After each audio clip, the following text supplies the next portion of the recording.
সংঘাতের সামনের সারিতে রাশিয়ার হাতে বেদম মার খাচ্ছে ইউক্রেনের সেনারা।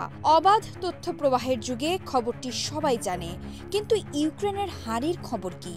পথঘাট থেকে বেসামরিক ইউক্রেনীয়দের জোর করে তুলে নেওয়া এবং তাদের যুদ্ধে যেতে বাধ্য করার খবরও আর গোপন নেই। এখন সামনে আসছে এসবের ভেতরের টুকরো টুকরো বিস্তারিত খবর। ইউক্রেনীয় সেনা নিয়োগ কর্মকর্তারা তাদের ওইসব সৈন্যদেরকে যুদ্ধের সামনের সারিতে যেতে বাধ্য করছেন কিভাবে, এর জন্য তারা অত্যাচারের পথও ধরছেন। নিকোলাই টিমচেস্কো নামের এক বন্দী সৈনিক রাশিয়ান সেনাবাহিনীকে পিলে চমকানো সব তথ্য দিয়েছেন।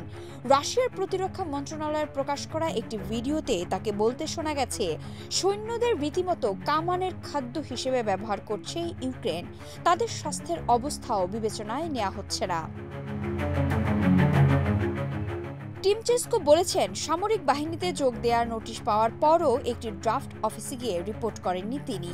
এতে পুলিশ এবং নিয়োগ কর্মকর্তারা তাকে তার বাড়ি থেকে আটক করে। তারপর তাকে একটি গুদামে আটকে রাখা হয়েছিল। সেখানে তিনি নিজের স্বাস্থ্যগত সমস্যার কথা তুলে এমন আচরণের প্রতিবাদ করেছিলেন, কিন্তু নিজেদের নাগরিকের আর্তি কানে তোলেননি ইউক্রেনীয় কর্তৃপক্ষ। আরও ভয়াবহ তথ্য দিয়েছেন টিমচেস্কো। তার সঙ্গে আরও প্রায় 50 জন ইউক্রেনীয় পুরুষকে আটক করা হয়েছিল। তাদের মধ্যে কয়েকজন প্রতিবন্ধীও ছিলেন। কাউকেই ছাড়া হয়নি, সবাইকেই জোর করে সৈন্যের চাকরিতে ঢোকানো হয়েছিল, অথচ তিনি বেতন পাননি। তাদের সবার পরিচয়পত্রও জব্দ করা হয়েছিল। কর্মকর্তারা তাদেরকে সামরিক বাহিনীতে যোগ দিতে বাধ্য করতে পাঁজরে এবং মাথায় আঘাত পর্যন্তও করেছিল। টিমচেস্কো অফিসারদের বলেছিলেন তিনি যুদ্ধে যেতে চান না, কোনো কথা শোনা হয়নি, তাকে যুদ্ধে যেতে বাধ্য করা হয়েছিল। সেনা হিসেবে প্রশিক্ষণ নেয়ার সময়ও দুর্ব্যবহার অব্যাহত ছিল বলে জানা গেছে। আদেশ পালনে ব্যর্থ হলে তাদেরকে বন্দুকের বাট দিয়ে পেটানো হতো বলে জানান টিমচেস্কো। টিমচেস্কোকে মোতায়েন করা হয় দনবাসের শহর পোক্রোভস্কে।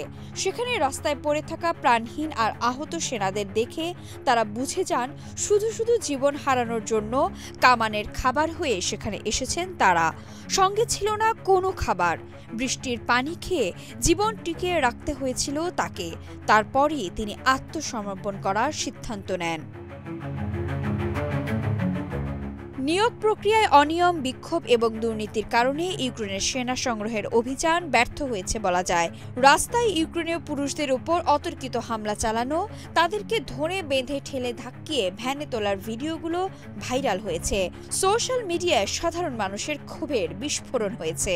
ইউক্রেনের সংসদীয় মানবাধিকার কমিশনার দিমিত্রি লুবিনেটস গত সপ্তাহে জানিয়েছেন, জুনের শুরু থেকে অবৈধভাবে জোর করে সেনা নিয়োগের অভিযোগ দ্বিগুণ হয়েছে।